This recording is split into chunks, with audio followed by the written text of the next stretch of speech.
biens et logements d'Arméniens. En cas d'absence de leur domicile, ceux-ci sont considérés comme vivant en territoire ennemi et donc en filigrane des traîtres à la nation. Et cette histoire, elle est très universelle. Elle va parler évidemment aux Arméniens qui connaissent cette histoire-là et encore très peu la connaissent réellement. L'homme est constitué d'âme, de corps et de passeport, aurait dit Dostoïevski. Un document-objet qui pèse lourd. Les enfants du foyer sont soit turcs, soit apatrides. L'histoire d'un orphelinat de jeunes garçons arméniens au début du XXe siècle.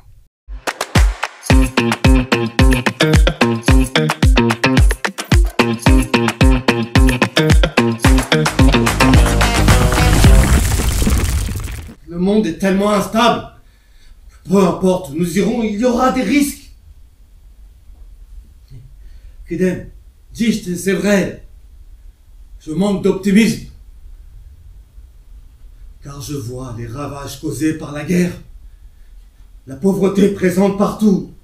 La peur des étrangers, l'antisémitisme. Même s'il est acquis que nous devons quitter Istanbul, je me demande s'il y a vraiment un endroit plus sûr en Europe pour les enfants.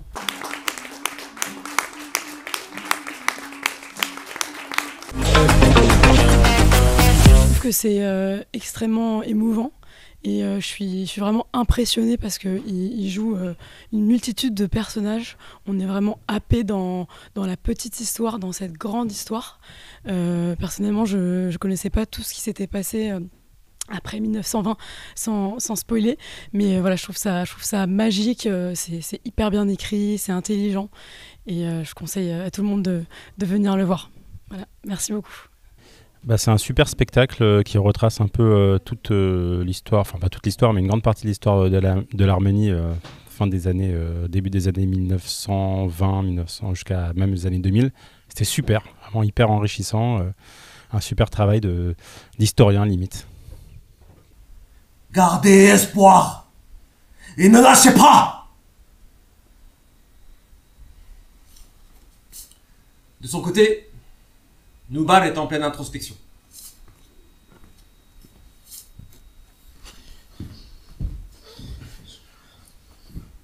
Je pensais que ce serait plus facile en France. Mais ce n'est pas le cas. Nous ne sommes pas chez nous ici, nous ne parlons pas la même langue, nous n'avons pas vécu les mêmes choses. Bien, bonjour, je suis Xavier. Je joue en ce moment dans L'Arche et le Château, un spectacle seul en scène que j'ai écrit et mis en scène par Xavier Lemaire et qui est basé sur une véritable histoire, l'histoire d'un orphelinat de jeunes garçons arméniens au début du XXe siècle.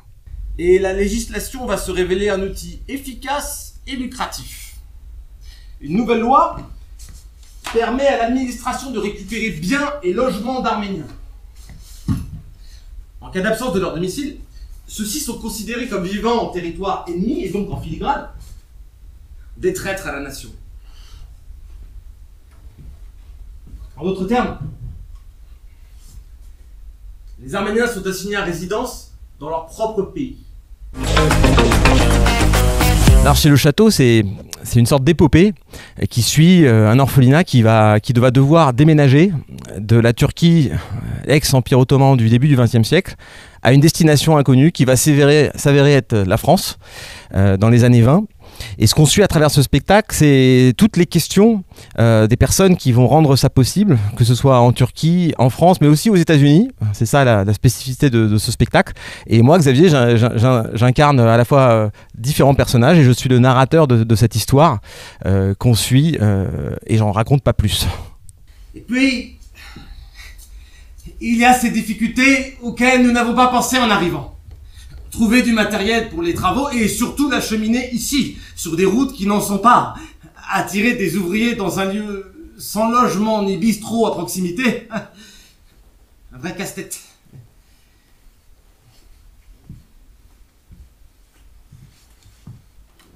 Enfin, aujourd'hui, nous sommes en France. J'ai fait ce spectacle pour différentes raisons. Déjà pour rendre un hommage à mon grand-père qui a fait partie des orphelins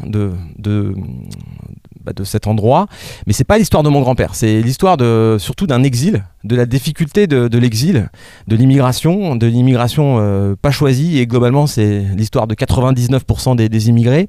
Et c'est quelque chose qui est tellement malheureusement vrai tout le temps encore aujourd'hui, cette difficulté à devoir quitter sa terre natale, aller dans un autre endroit qu'on ne connaît pas, qui n'est pas ce qu'on veut et qu'on subit.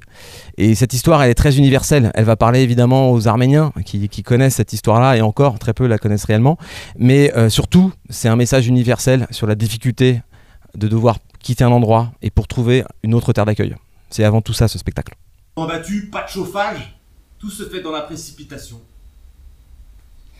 Mais le temps est un luxe que le foyer ne peut se permettre.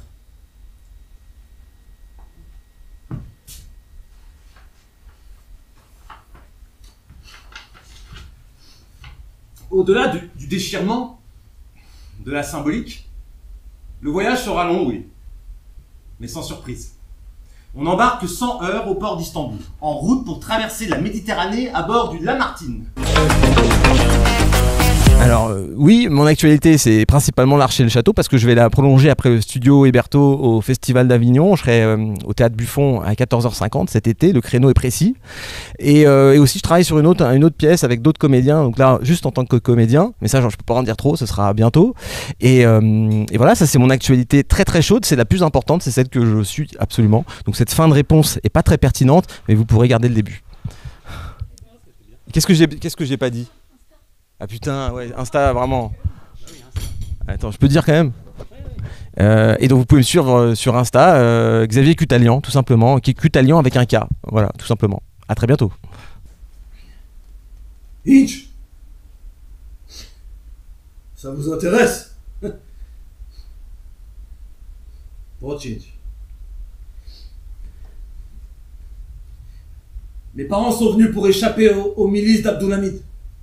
Comme tous les Arméniens ici, c'était en 96. J'étais un enfant. Tous sont partis vite sans se poser trop de questions. La Roumanie, c'était ce qu'il y avait de plus accessible et puis on a été bien accueillis. Alors, je sais pas si c'est un conseil, mais c'est un métier qui est extrêmement difficile. Donc au moins, et qui est vraiment difficile à tous les sens du terme, et dans le faire et dans le comment on se finance, comment on se rémunère de ce métier-là. Mais il y a une chose qui est certaine, c'est qu'un des meilleurs moyens d'y arriver, et on est tous sur ce chemin-là, c'est de faire ce qu'on a réellement envie de faire, et de se renseigner sur les métiers, d'apprendre les métiers, d'essayer de voir ce que c'est que mettre en scène, de faire la direction d'acteur, d'apprendre à jouer, de rencontrer des gens, et surtout de dessiner un projet, parce qu'on est vraiment tributaire de ça, de ce qu'on a envie de faire, et puis aussi de rencontrer des bonnes personnes. Ça c'est vraiment aussi très intéressant. L'homme est constitué d'âme, de corps et de passeport, aurait dit Dostoïevski, un document-objet qui pèse lourd. Les enfants du foyer sont soit turcs, soit apatrides. Ceux qui obtiendront la nationalité française à leur majorité devront se rendre sous les drapeaux, raison pour laquelle certains ne se précipitent pas. À l'inverse, malgré l'engagement de garçons devenus adultes durant la Deuxième Guerre mondiale, certains n'obtiendront la nationalité française que très longtemps après.